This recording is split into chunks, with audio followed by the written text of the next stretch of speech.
Acredito que tem sido muito importante os nossos jogos, nossas vitórias.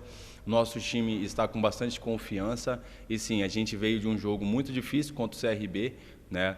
Quem assistiu viu, deu para ver que foi muito truncado, mas graças a Deus nós saímos com a vitória. E esses dias de descanso e preparação é muito importante, mediante o adversário que nós vamos enfrentar, tanto pelo fato de estarmos jogando na casa deles e também por tudo aquilo que eles demonstraram no campeonato. Então, foi uma semana excelente de preparação para um jogo bem difícil.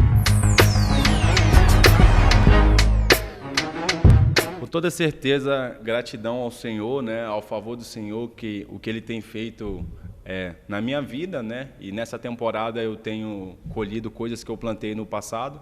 Dentro do que você citou na 3, vocês podem falar até que é um pouco mais fácil, mas tem grandes profissionais com competência lá e faz com que o nível seja muito difícil e truncado.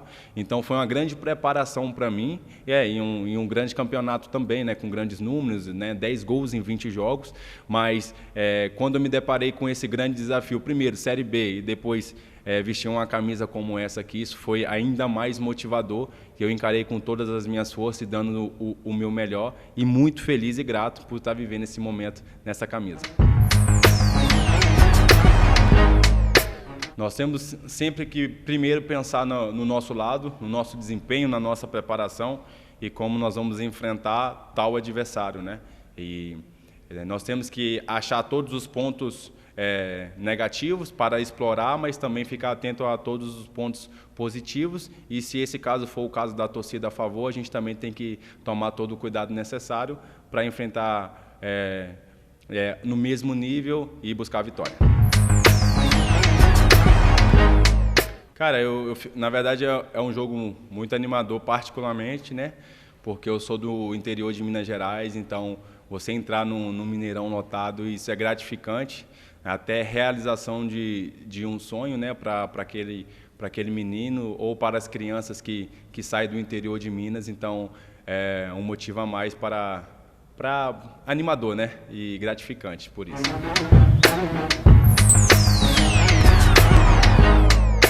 Uma coisa que nós precisamos lembrar é que nós representamos uma instituição e nós representamos uma grande camisa, e quando nós entramos em campos, nós estamos representando milhares de torcedores, né, que estão nos prestigiando e torcendo para o crescimento da equipe. Então, independente se a gente estiver lutando ou para sair da zona de rebaixamento, ou para se manter longe, ou para o acesso, seja o que for, a gente tem que entrar em campo para representar essa grande equipe.